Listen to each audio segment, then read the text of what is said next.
ముందుగా మన తండ్రి అయిన దేవునికి నా యొక్క కృతజ్ఞతాస్తుతులు చెల్లించుకుంటూ వీడియో చూస్తున్న సహోదరులందరికీ మన ప్రభు అయిన యేసుక్రీస్తు వారి పేరిట నా యొక్క వందనం తెలియజేసుకుంటున్నాను. ప్రియులారా, బాగున్నారా? దేవుని యొక్క చిత్తం బట్టి, ఆయన యొక్క మహాకృపను బట్టి తిరిగి మనం ఈ రీతిగా కలుసుకున్నాం యువతకాలమున. ప్రియులారా, మనం రోమిలు రాసిన పత్రిక మనం ధ్యానించుకుంటున్నాం. అందులో భాగంగా ఆల్రెడీ మనం లాస్ట్ ఎపిసోడ్లో మొదటి అధ్యాయము మనం మొదటి వచనం నుంచి 14 వరకు మనం పూర్తిగా నేర్చుకుని ఉన్నాం.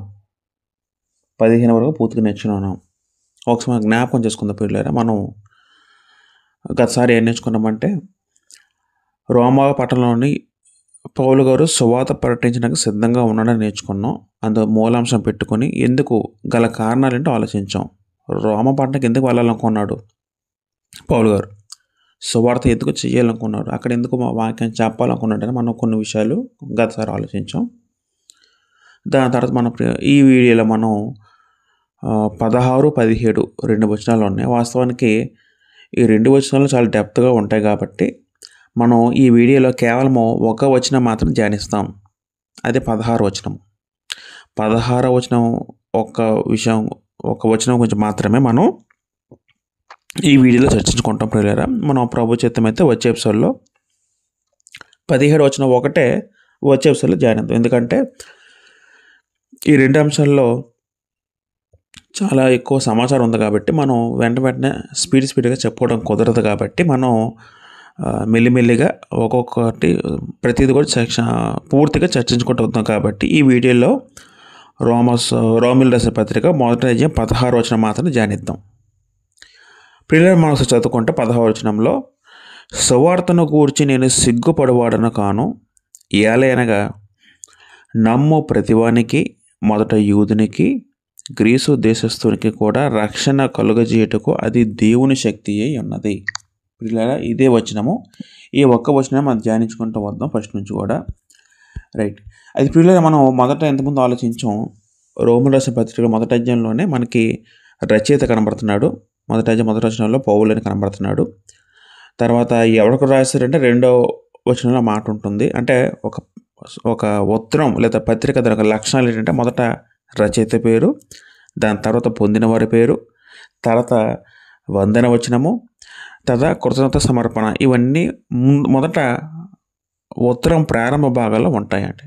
మనం ఆల్రెడీ ఇవన్నీ చదువుకున్నాం. మొదటి వచనంలోనే పౌలు అని ఆయన తనతో చెప్పుకున్నాడు.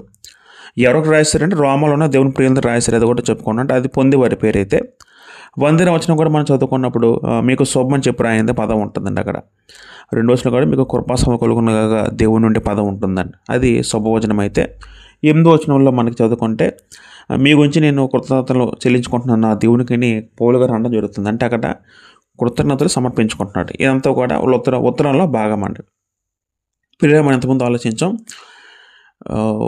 ఈ ఉత్తరం అంతా కూడా ప్రధానంగా మనం ఇంకా ముందుకు వెళ్ళి చర్చించుకున్నప్పుడు సిద్ధాంతపరమైన భాగం వస్తుందని ఆలోచించాం. ఇప్పుడు మనం సిద్ధాంతంలోకి వెళ్ళిపోయే ప్రారంభ అంశంలో ఇప్పుడు మనం చదువుకున్న 16, 17 వచనాలు అది ఒక ఎలాగ ఉంటుందంటేనండి, అంటే మనం ముందుకు వెళ్తున్న కొద్దీ అది ఒక వారధిలాగా, ఒక బ్రిడ్జ్ లాగా కనెక్షన్గా ఉంటుందండి. ఇప్పుడు చదువుకుంటున్న 16, 17 వచనాలు ఏవైతే ఉన్నాయో, మనం మొదటి అధ్యాయం 18 నుంచి కూడా రోమపత్రిక ఇంకంతా సిద్ధాంతపరమైన విషయం అంతా ఉంటుంది. మన ఇంతకుముందు అవుట్లైన్ చెప్పడం జరిగింది. మన రాబోయే రోజుల్లో అవన్నీ చర్చించుకుంటూ వస్తాం. అంటే ఆ సిద్ధాంతపరమైన ఆ విషయాలకి దానికి బ్రిడ్జ్గా ఇవి ఉంటుందండి. ఏంటంటే ఈ సువార్త అని, ఇప్పుడు చదువుకునే సువార్త అనే విషయము, తర్వాత 17 వచనంలో నీతిమంతులు విశ్వాసం వల్ల జీవించే విషయం అనేది కూడా ఇవి బ్రిడ్జ్గా ఉంటాయి. ఈ విశ్వాసం సువార్త గురించి మనం ముందు తాత్కాలికంగా ఆలోచిద్దాం. తర్వాత మరింత డీప్గా డెప్త్గా మనం వచ్చే ఎపిసోడ్లో, వచ్చే అధ్యాయంలో మొత్తం పూర్తిగా నేర్చుకుని ఉంటాం. రైట్. అయితే ప్రియులారా, మన ఇక్కడ మనం కొన్ని విషయాలు ఆలోచిద్దాం. ఇక్కడ ఒక మాట ఏం రాయబడింది అంటే, సువార్తను గురించి నేను సిగ్గుపడనుకోవడం పదం వాడబడింది. సువార్త అంటే అర్థం ఏంటి? సువార్త పేరులోనే సు అంటే మంచి అని అర్థం వస్తుంది, శుభ అని అర్థం వస్తుంది. వార్త అంటే న్యూస్. శుభవార్త అంటే మంచి వార్త, లేకపోతే మంచి సందేశం అని అర్థం వస్తుందండి. మంచి సందేశం అర్థం వస్తుంది. మనం ముందు వచ్చిన చదువుకుంటే అక్కడ ఏమంటున్నాడు పౌలు, నేను కాగా నా వలనైనంత మట్టుకు రోమాలోని మీకును సువార్త ప్రకటించడానికి సిద్ధంగా ఉన్నాను పదం వాడాడు. తర్వాత మనం చదువుకున్నప్పుడు 14వ వచనంలోని ఇంతకుముందు జ్ఞాపకం చేసుకుందాం. నేను రుణస్థుడును అంటాడు అక్కడ. నేను అని పదం వాడతాడు. నేను రుణస్థుడును, నేను సిద్ధంగా ఉన్నాను. 16వ వచనం కూడా నేను సిగ్గుపడును కాదు పదం వాడతాడు. ఇక్కడ అంటే సువార్త అనేది తను ఏ విధంగా చెప్పాడంటే రుణస్థుడు అంటే సువార్త చెప్పకపోతే నేను ఆయనకి ఒక వ్యక్తికి నేను బాకీ పడిపోతాను చెప్పడం జరుగుతుందండి. సువార్త అటువంటి సువార్త విషయమే నేను సిగ్గుపడవాడిని కాదు అంటున్నాడు. అంటే సిగ్గుపడు అని అర్థం ఏంటంటే పిల్లలు అంటే మనం ఒక పని చేస్తామనుకోండి, పని చేయడం వల్ల దాని నుండి కలిగేది సిగ్గు అని అర్థం వస్తుందండి. సిగ్గుపడవని కాను అక్కడ పోలుకడుతూ అంతా చెప్పుకోవడం జరుగుతుంది. ఎందుకు సిగ్గుపడ్డావు? మనం దీనికి సమాంతరంగా మరొకన్ని విషయాలు ఆలోచిద్దాం. మొదట కొరింథీ రాసిన పత్రిక 1వ అధ్యాయం 23 చదువుకుంటే పిల్లలు అక్కడ ఏముంది? అయితే మేము సిలువ వేయబడిన క్రీస్తును ప్రకటించుచున్నాము పదం వాడారు. ఇక మన జాగ్రత్త గమనిస్తే ఒక విషయం అర్థమవుతుందండి. సువార్తలో ఉన్న ప్రధానమైన భాగము అంశం ఏమై ఉంటుందంటే సిలువ వేయబడిన క్రీస్తు. పౌలు గారు ఇక్కడ ఏమంటున్నారో తనతో పాటు అపోస్తులు కలుపుకొని మేము, అందుకు మేము అంటే అపోస్తులు కలుపుకొని అంటున్న మాట. మేము సిలువ వేయబడిన క్రీస్తును ప్రకటించున్నాము. సువార్తలో మూల కేంద్రము ఎవరే ఉంటారంటే యేసుక్రీస్తు వారే ఉన్నారు. యేసుక్రీస్తును గూర్చిన వార్తే సువార్త.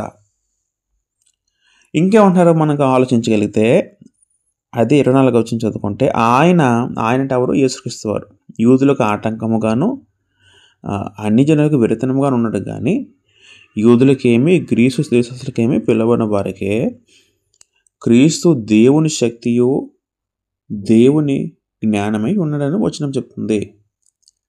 కాబట్టి ఆయన అంటే యేసుక్రీస్తు వారు యూదులకు ఆటంకంగా ఉన్నాడు. ఎందుకంటే ఆనాడు యూదులు నిరాకరించారు యేసుక్రీస్తు వారిని, వాళ్ళు మెస్సీగా అంగీకరించలేదు. అన్ని జనులకు ఎలా ఉన్నట్టు యేసుక్రీస్తు వారు సిలువ ఆయన వెరితనంగా ఉన్నాడని అర్థం ఏంటంటే సిలువ మీదకి ఎక్కిన యేసుక్రీస్తు వారు ఆయన చూసి ఒక వెరితనంగా భావిస్తున్నారు అన్ని జనులు. ఈయన ఎందుకు చనిపోయాడో, ఎవరి గురించి చనిపోయాడో ఒక ఎలాగంటే వాళ్ళకి ప్రకటిస్తుంటే ఒక వెరితనంగా ఉంది. యూదుల నుంచి వచ్చిన యేసుక్రీస్తు వారు యూదులు చెప్తుంటే వాళ్ళేమో నమ్మటం లేదు. ఈ విధంగా అంటే ఇద్దరి మధ్యన చూసుకుంటే ప్రియులను ఎలాగుందంటే యూదులకు ఆటంకంగా ఉందట, అనిజనులకు ఎలాగుందంటే వెరితనంగా ఉందని అక్కడ చెప్పడం జరుగుతుంది. కానీ అయితే పౌలు గారు ఏమంటున్నారు? యూదులకేమి గ్రీసు దేశం అంటే అర్థం ఏంటంటే అంటే గ్రీసు దేశంలో మనం ఎలాగ అర్థం చేసుకోవాలంటే గ్రీకు భాష మాట్లాడే లోకం. ఆనాడు గ్రీకు భాష అంతా కూడా లోకంలో ఉండేది కాబట్టి అంటే ఒక విధంగా అన్ని జనులు అర్థం చేసుకోండి.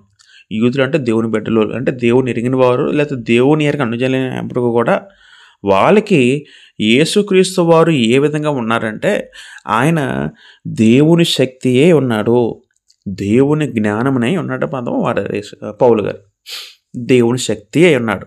ఇదే మాటని మొదట 16లో ఏం చదువుకున్నాం రోమపత్రిక. ఇప్పుడు అక్కడ కూడా ఇదే మాట ప్రస్తావిస్తూ పౌలు గారు ఏమన్నారంటే ఏలయనగా నమ్ము ప్రతివానికి మొదట యూదునికి గ్రీసు దేశస్తుని కూడా రక్షణ కలుగజేయుటకు అది దేవుని శక్తియే ఉన్నది. శక్తి ఇక్కడ శక్తి అనే పదం ఏదైతే ఉందో పిల్లరా దానికి డోనమిస్ అనే గ్రీకు పదం నుండి వచ్చిందండి.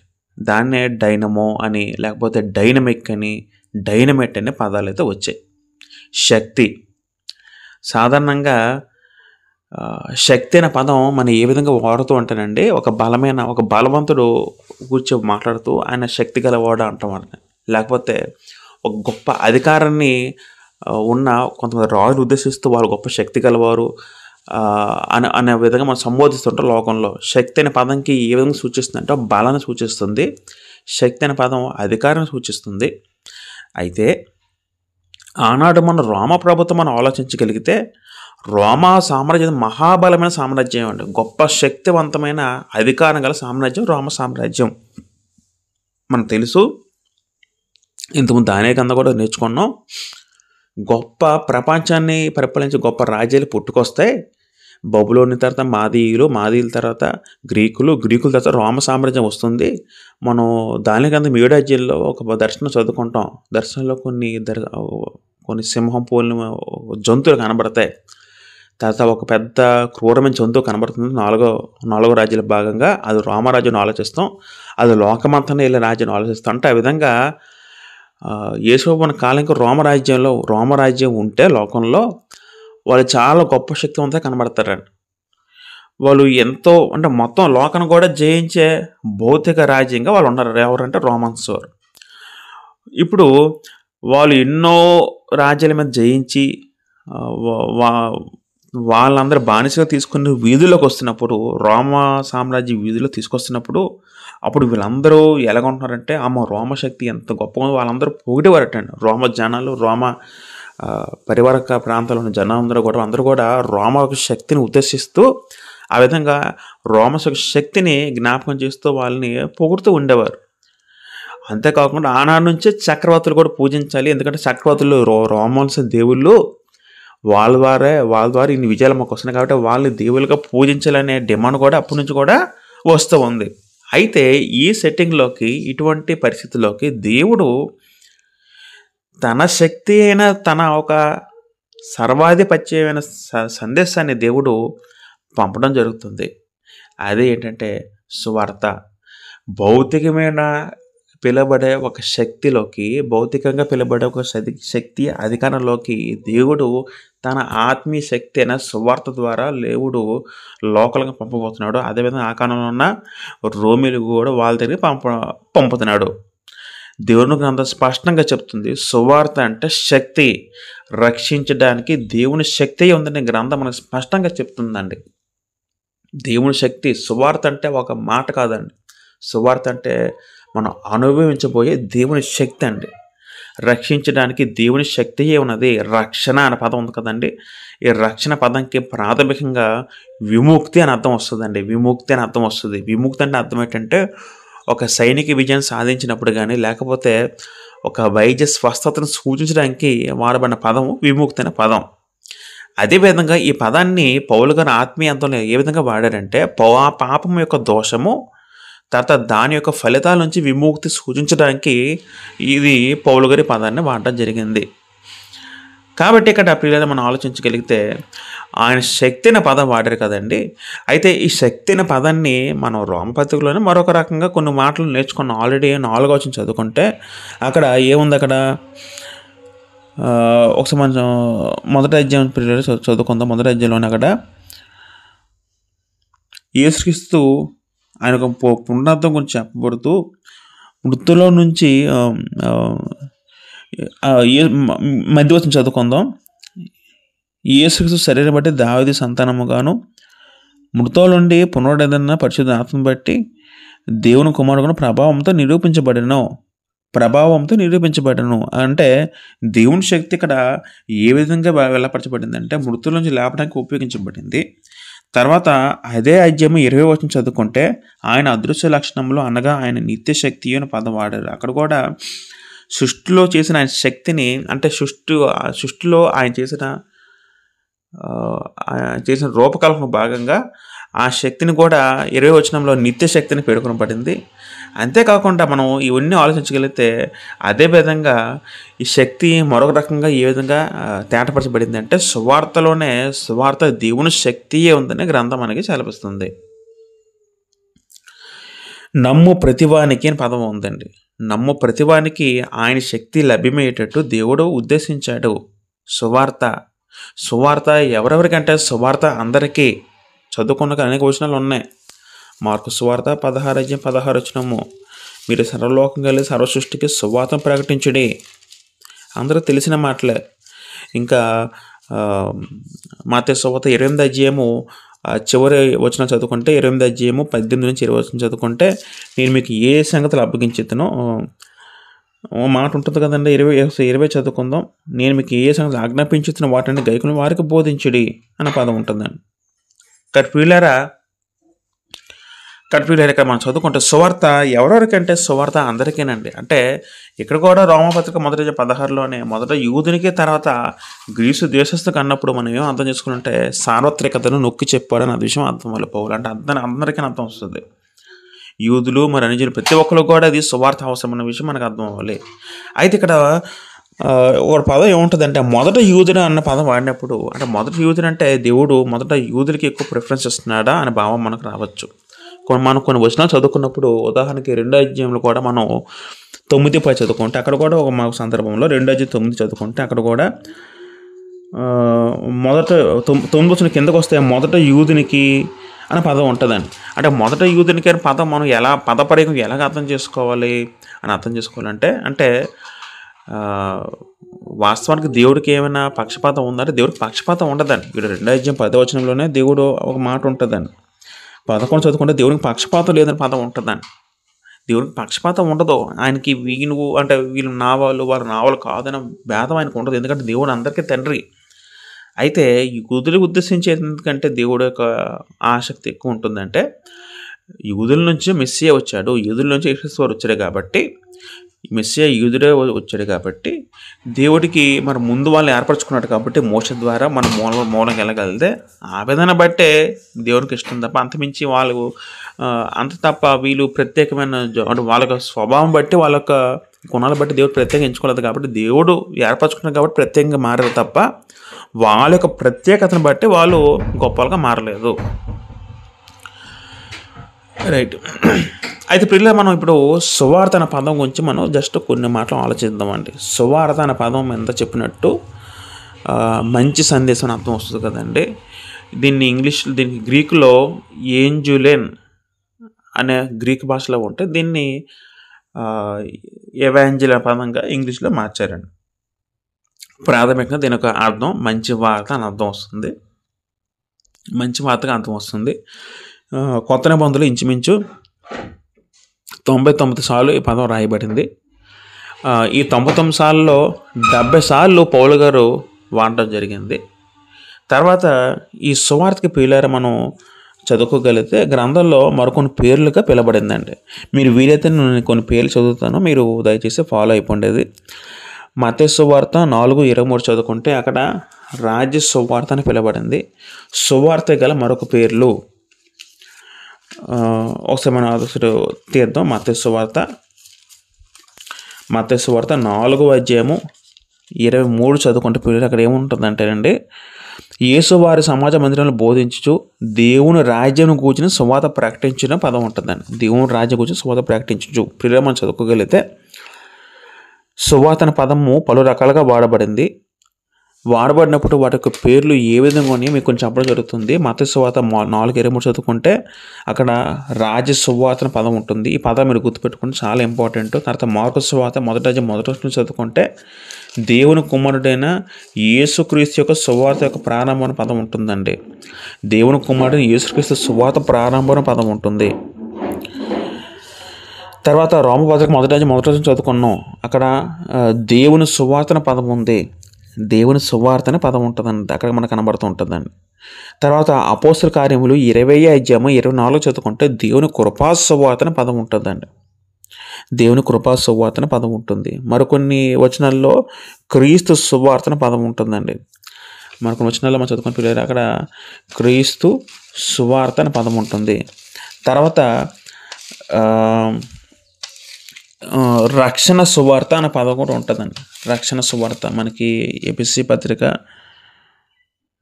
1:13 చదువుకుంటే అక్కడ మీరు సత్యవాక్యమును అనగా మీరు రక్షణ సువార్త విని అనే పదం ఉంటుందండి. రక్షణ సువార్త అనే పదం విని. తర్వాత అదే ఎపిసి రాసిన పత్రిక 6:15 చదువుకుంటే ప్రియులారా 6:15లోనే మనకి సమాధాన సువార్త అనే పదం ఉంటుందండి. సమాధాన పదము సువార్త ఉంటుంది. అదేవిధంగా ప్రకటన గ్రంథము 14:6 చదువుకుంటే అక్కడ నిత్య సువార్త అనే పదం ఉంటుందండి. నిత్య సువార్త అనే పదం ఉంటుందండి. తర్వాత అపోస్తలులు వాళ్ళు ఈ పేరును అంటే సువార్త ప్రకటించినప్పుడు కొన్ని సందర్భాల్లో మా సువార్త అనే పదం ఉంటుంది. మా సువార్త వాళ్ళు పిలిచిన పదం ఉంటుంది. అంటే మా సువార్త అంటే దేవుని సువార్తే, వాళ్ళ ద్వారా వాళ్ళు చెప్పారు కాబట్టి మా సువార్త పదపరి వాళ్ళు వాడటం జరిగింది. అయితే ప్రియులారా మనం అంటే ఈ విధంగా ఇవన్నీ కూడా సువార్తకు రాయబడిన పేర్లండి. దేవుని రాజ్య సువార్త, యేసుక్రీస్తు సువార్త, దేవుని సువార్త, దేవుని కృపా సువార్త, క్రీస్తు సువార్త, రక్షణ సువార్త, సమాధాన సువార్త, నిత్య సువార్త అనే రకరకాల పేర్లు అనేవి దీనికి రాయడం జరిగింది. అయితే ప్రియులారా ప్రధానంగా పత్రికల్లో మనకి ఏ విధంగా మనకు ప్రధానంగా ఏ విధంగా కనబడుతుందంటే, పత్రికలో మనం చూడగలిగితే క్రీస్తు మన పాపల కొరకు చనిపోయిను అనేది ప్రథమంగా సువార్తగా చెప్పబడింది. సువార్తకి మరొక ఈ మాటని సువార్తకి మరొక రకంగా మంచి వాక్యంగా చెప్పగలిగితే, పాపముచే బానిసగా చేయబడిన నరుల పట్ల క్రీస్తు యేసునందు దేవుని విమోచన కార్యమును సంతోషంగా చేయు ప్రకటన సువార్తయే ఉన్నది. మళ్ళీ చదువుకుందాం. పాపముచే బానిసగా చేయబడిన నరుల పట్ల క్రీస్తు యేసునందు దేవుని విమోచన కార్యమును సంతోషంగా చేయ ప్రకటన సువార్త. అయితే ప్రియులారా, సువార్త అని మనందరూ తెలుసు, ఇంతకుముందు చదువుకున్నాం. క్రీస్తు మరణము, సమాధి, పునరుద్ధానం సువార్త. అయితే ప్రాథమికంగా సువార్తకి 2 విషయాలు ఉన్నాయి. మొదటిది చారిత్రక విషయము. ఈ చారిత్రక విషయంలో క్రీస్తు సమాధి ఉంది, మరణం ఉంది, పునరుద్ధానం ఉంది అనే భౌతిక వాస్తవాలు దాంట్లో చేర్చబడ్డాయి.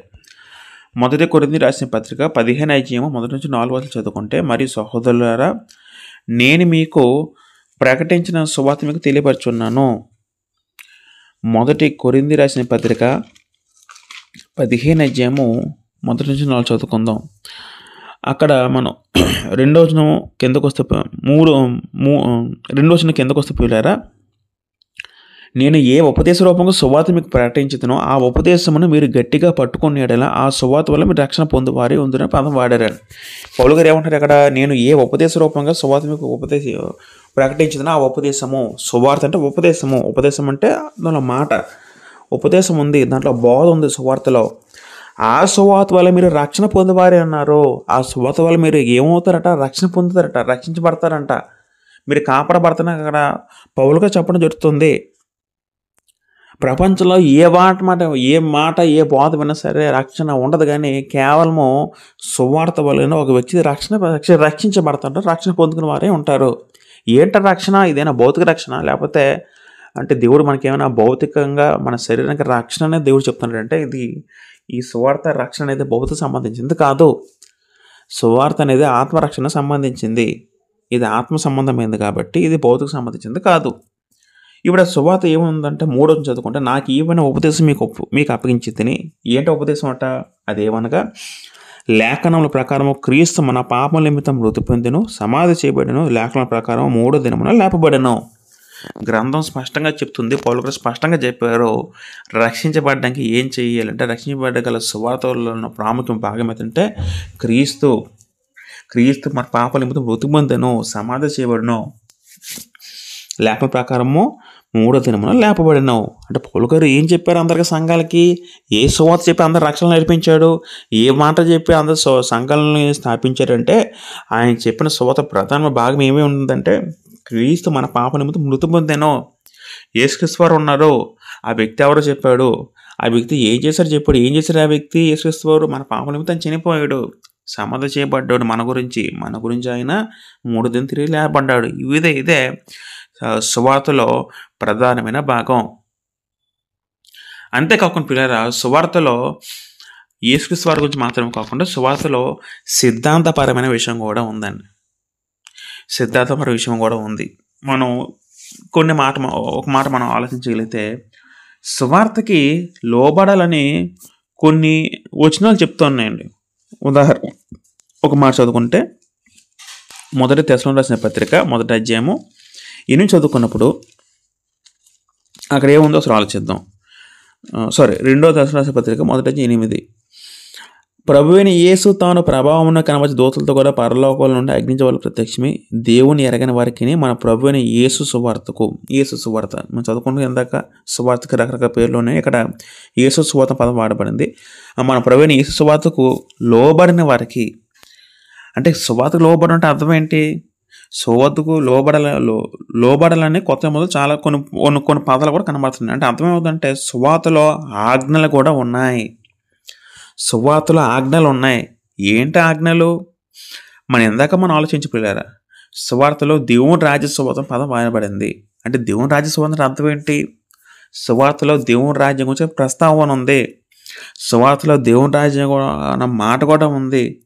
అంటే సువార్తలో మొత్తం అంతా కలిపి మనం చదువుకుంటే, సువార్తలో యేసుక్రీస్తు వారి గురించి అంశం ఉంది, యేసుక్రీస్తు వారు స్థాపించబోయే దేవుని రాజ్యం ఉంది. ఆ దేవుని రాజ్యంలో భాగంగా మనం ఏ విధంగా చేరాలో దాని గురించి కూడా సువార్తలో మిళితమే ఉందండి. అదే మనం నికోదేము చదువుకుంటాం, యోహాను సువార్త 3:3 చదువుకుంటే నీవు తిరిగి జన్మించిన యేసుక్రీస్తు వారు ఆ వ్యక్తితో అనడం జరుగుతుందండి. అదే దేవుని రాజ్యం చెప్పడం జరుగుతుంది. దేవుని రాజ్యం గురించి మాట ఉంది సువార్తలో. అంటే సువార్తలు ఇవన్నీ ఉన్నాయి పిల్లలు. సువార్తలో దేవుని రాజ్యం గురించి ఉంది, దేవుని రాజ్యం ఎలా ప్రవేశించేలా ఉంది, తర్వాత మారు మనసు గురించి ఉంటుంది, బాప్తిసం గురించి ఉంటుంది, తర్వాత సిలువైన యేసుక్రీస్తు వారు ఏ విధంగా సిలువ వేయబడ్డాడు, దేవుని సిలువ వేయబడ్డ దాని విషయాలన్నీ కూడా సువార్తలో ఉన్నాయి. అది సువార్త, నిజమైన సువార్త. అది వాక్యం చెప్పిన రక్షణ సువార్త. ఇప్పుడు మనం ఇవన్నీ కూడా ఒక టూకీగా మనం రాసుకోగలిగితే, మనం చెప్పుకోగలిగితే సువార్తలో మనం నమ్మవలసిన వాస్తవాలు ఉన్నాయి. ఏంటి నమ్మవలసిన వాస్తవాలు అంటే ప్రత్యేకించి యేసుక్రీస్తు వారి మరణము, సమాధి, పునరుద్ధానము. 1 కొరింథీ 15:5 మొదటి 4 చదువుకుంటే అది మనం నమ్మవలసిన వాస్తవాలు. తర్వాత సువార్తలో మనం లోబడవలసిన ఆజ్ఞలు ఏవి ఉన్నాయంటే సువార్తలో విశ్వాసం ఉంది. సువార్త మనం లోబడాల్సిన ఆజ్ఞలు ఏవి ఉన్నాయంటే సువార్తలో మారు మనసు ఉంది, బాప్తిస్మం ఉంది. అవన్నీ కూడా లోబడవలసిన ఆజ్ఞల్లో చేర్చబడ్డాయి. రోమీయులకు రాసిన పత్రిక 6 ఒకసారి మనం 3-6 చదువుకుందాం పిల్లరా. రోమీయులకు రాసిన పత్రిక 6 3-6 చదువుకుంటే అక్కడ ఏముందో ఒకసారి ఆలోచిద్దాం.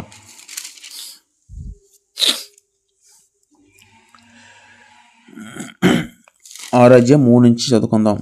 క్రీస్తు యేసులోకి బాప్తిసం పొందిన మనందరం ఆయన మరలోకి బాప్తిసం పొందిన మీరు ఎగరా.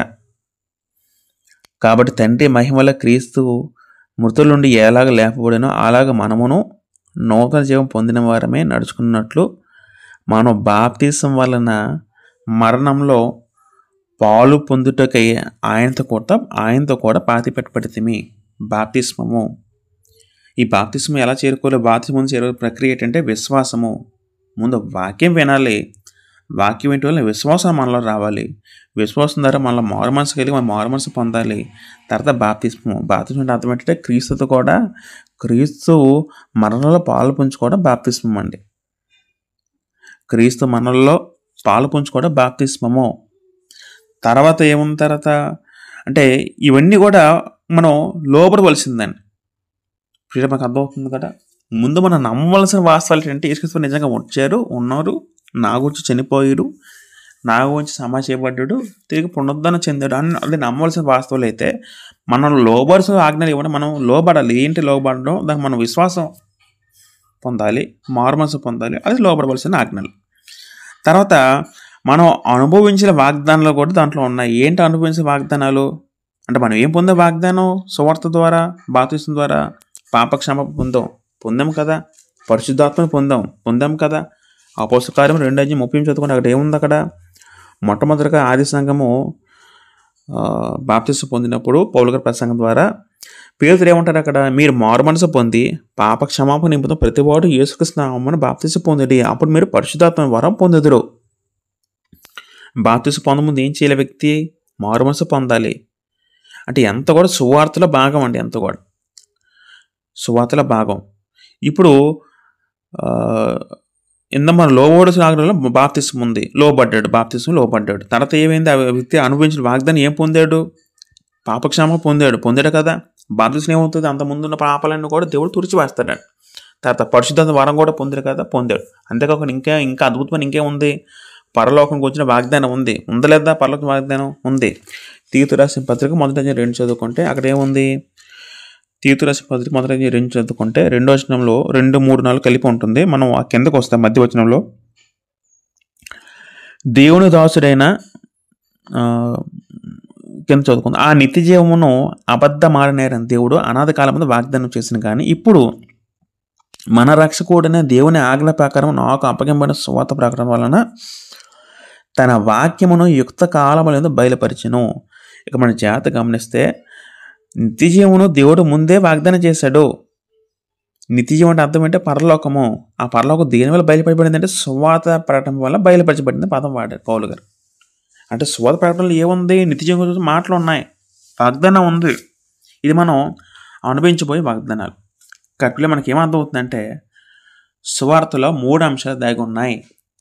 నమ్మవలసిన వాస్తవాలు ఏమి ఉంటుందంటే అది యేసు క్రీస్తు కూర్చిన చారిత్రక నేపథ్యం. ఆయన శిలువ, మరణం, పునరుద్ధానం దాంట్లో చేర్చబడితే సువార్త ద్వారా మనం లోబడి నేర్చుకోవాల్సింది ఏంటంటే దేవుని రాజ్యము, ఆ రాజ్యం గురించి మాట వినడం వల్ల కలిగే విశ్వాసము, దాని ద్వారా మారు మనసు, బాప్తిస్మము. తర్వాత మనం అనుభవించే వాగ్దానాలు ఏమేమి ఉంటుందంటే వీటిలో పాప క్షమాపణ ఉంటుంది, పరిశుద్ధాత్మ ఉంటుంది, తర్వాత పరలోకంగా వచ్చిన వాగ్దానం మనకు ఉంటుంది. రైట్. అయితే ప్రియులారా, ఇక్కడ మనం చదువుకుంటే సువార్త అనేది దేవుని శక్తి ఉంది, దేవుని జ్ఞానం అని చదువుకున్నాం కదా. సువార్త కేవలము రక్షించే దేవుని శక్తి మాత్రమే కాదు, కానీ సువార్త అనేది ఉద్దేశం కలిగించే దేవుని శక్తి ఉంది. యేసువారు భూమి మీద పరిచర్య కాలంలో ఒక మాట అన్నారండి. యోహాను సువార్త 12:32-33 చదువుకుంటే, నేను భూమి మీద నుండి పైకి ఎత్తబడిన అందరినీ నా ఎద్దుకు ఆకర్షించుకుందును. నిజమే, సువార్త మార్పు చేయి దేవుని శక్తి ఉందండి. కేవలం దేవుని శక్తి మాత్రం కాదు సువార్త అనేది ఒక వ్యక్తిని మార్చగల శక్తి కలిగితే సువార్త అండి. అంటే మార్చగల శక్తి అంటే దేవుడు దాంట్లో ఏదో ఒక రిమోట్ కంట్రోల్ పెట్టి ఆ విధంగా మార్చడం అనుకోకూడదు. కానీ ఆ సువార్త మన హృదయాలు కరిగిస్తుంది, ఆ సువార్త మన మనసులు మారుస్తుంది, ఆ సువార్త మన చిత్తాన్ని మారుస్తుంది. నిజంగా సువార్త ద్వారా నమ్మి బాప్తిస్మం అందరూ కూడా వాళ్ళ క్రీస్తుని ఏ విధంగా అంటే అందరూ కూడా నూతన సృష్టిగా పిలువబడ్డారు. 2 కొరింథీ 5:17 చదువుకుంటే నిజమే, అదే మనిషి, అదే చర్మం, కానీ లోపల మరొక కొత్త మనిషి ఉన్నాడు. ఎందుకంటే మనం బాప్తిస్మం పొందిన తర్వాత మనం కూడా నూతన సృష్టిగా పిలువబడ్డాం. అయితే ప్రియులారా, ఇక్కడ సువార్త గురించి పౌలు నేను సిగ్గుపడమని కాదు అంటున్నాడండి. కానీ మనము సువార్త గురించి సిగ్గుపడుతున్నామంటే సిగ్గుపడుతున్నాం. మనం ఎప్పుడైనా మన స్నేహితులకి సువార్త చెప్పామా? లేకపోతే మన చుట్టూ ఉన్న బంధువులకి సువార్త చెప్పామా? లేకపోతే మన వీధిలో వ్యక్తికి సువార్త చెప్తున్నామా? చెప్పట్లేదు. ఎందుకంటే మనం సిగ్గుపడతాం, బీటే పడతాం, మరి ఏమనుకుంటారేటో, స్నేహితులు పోతారేమో, లేదా నన్ను విడిచి వెళ్ళిపోతారేమో, లేదా బంధువులు తిట్టుకుంటారేమో అని ఆలోచన మనకు ఉంటాయి. కానీ పౌలు గారు ఏమన్నారంటే పిల్లరా, పౌలు గారు దాన్ని నేను సిగ్గుపడినని స్పష్టంగా చెప్పడం జరుగుతుంది. అది సిగ్గుపడే విషయం కాదు, అది దేవుని శక్తి. సువార్త బాధ్యత నా మీద ఉంది, నేను రక్షించబడ్డాను. ఆ రక్షణ విలువ తనకు తెలుసు కాబట్టి ప్రతి ఒక్కరు రక్షించబడ్డారని పౌలు గారు కోరుకుంటున్నారు. నమ్ము ప్రతిభానికి ఇక్కడ రక్షణ కలుగుటకు సువార్త దేవుని శక్తిని 16 చెప్పారు కదండి. ఇక్కడ నమ్మడం అంటే విశ్వాసం అర్థం వస్తుంది. ఈ విశ్వాసం, నమ్మిక అనే ప్రాముఖ్యతని తర్వాత వచనంలో ఉంటుంది. మన తర్వాత వచ్చే ఎపిసోడ్లో మనం ఉదాహరణ ఆలోచిస్తాం 17వ వచనం గురించి. ఇక్కడ మనం చదువుకుంటే నమ్ము అనే పదము రామపత్రికలో ఇంచుమించు ఒక 20 సార్లు రాయించబడ్డది. అదేవిధంగా విశ్వాస పదము ఒక 40 సార్లు రాయించబడ్డదండి. అంటే నమ్మడం అంటే అర్థం ఏంటి? ఇక్కడ ఇప్పుడు నమ్ము ప్రతివానికి పదం ఉంది కదండి. రామపత్రిక 1:16 అక్కడ ఏముందో మనం చదువుకుందాం. నమ్ము ప్రతివానికి పొందు కదండి. అంటే నమ్మడం అంటే మనం ఇంకొంచెం డీప్గా ఆలోచించగలిగితే నమ్మడం అనే పదానికి పిస్టియో అనే పదం గ్రీక్ పదం వాడారు. పిస్టియో. విశ్వాసం అనే పదానికి పిస్టిస్ అనే పదం వాడారు. అంటే పిస్టిస్ అనే పదము నుంచే పిస్టి అనే పదం వచ్చిందండి. నమ్మక, విశ్వాసము. అయితే ఈ రెండు కూడా ఒకే విధంగా రాయించబడ్డాయి. నమ్మడం అంటే నమ్మునట్లు చేయడం, నమ్మునట్లు చెయ్యు లేదా ఒప్పించిన అర్థం వస్తుంది మూలార్థం నమ్మడం. విశ్వాసం అంటే అర్థం ఏంటంటే ఒక అభిప్రాయాన్ని గట్టిగా పట్టుకోవడం, అది విశ్వాసం అండి. మనం కొన్ని రామపత్రిక చదువుకున్నప్పుడు పౌలు ఈ విశ్వాసం పదాన్ని అంటే పౌలు మరి కొన్ని కొత్త లేఖలు ఏ విధంగా వాడారంటే దేవుని యందు లేదా క్రీస్తు యందు లేక ఆత్మ సంబంధ వాటిని నమ్మికుంచడానికి ఉపయోగించారు ఈ విశ్వాసం పదాన్ని. కానీ రామపత్రికలో పౌలు గారు ఈ పదాన్ని విశ్వాసం ఏ విధంగా వాడారంటే రక్షణకు తప్పనిసరిగా విశ్వాసము, నమ్మడం అవసరమని ఖచ్చితంగా ఒక్కనే చెప్పాడు పౌలు గారు. రక్షణకు నమ్మడం ఖచ్చితంగా ఉండాలి. ఏ శాతం ఉండాలి? 100% ఉండాలి. రక్షణకు విశ్వాసం ఉండాలి. ఏ శాతం ఉండాలి? 100% ఉండాలి. ఎందుకంటే రక్షించే విషయము ఒక వ్యక్తి యొక్క మనసును, హృదయాన్ని, చిత్తాన్ని పనిలో పెడుతుందటండి. ఆ రక్షించే విశ్వాసం కేవలం ఉండిపోదు. ఆ విశ్వాసం ఏం చేస్తుందంటే మన మనసును, మన ఆత్మను మూడింటిని కదిలిస్తుందండి. మనకు తెలుసు మన హృదయంలో మనసు ఉంది, ఆత్మ, చిత్తం ఉంది, మూడింటిని కూడా కదిలిస్తుంది మన ఒక విశ్వాసం అనేది. విశ్వాసం చాలా ఇంపార్టెంట్ అండి. విశ్వాస వాక్యం అనే పదం వాడతారు. రోమపత్రిక 10 చదువుకుంటే, రోమపత్రిక 10:17 చదువుకుంటే వీటి వల్ల విశ్వాసం కలుగుతున్న పదం ఉంటుంది. మనందరూ తెలిసిన మాట. వీటి వల్ల ఏం కలుగుతుందట? విశ్వాసం కలుగుతుంది.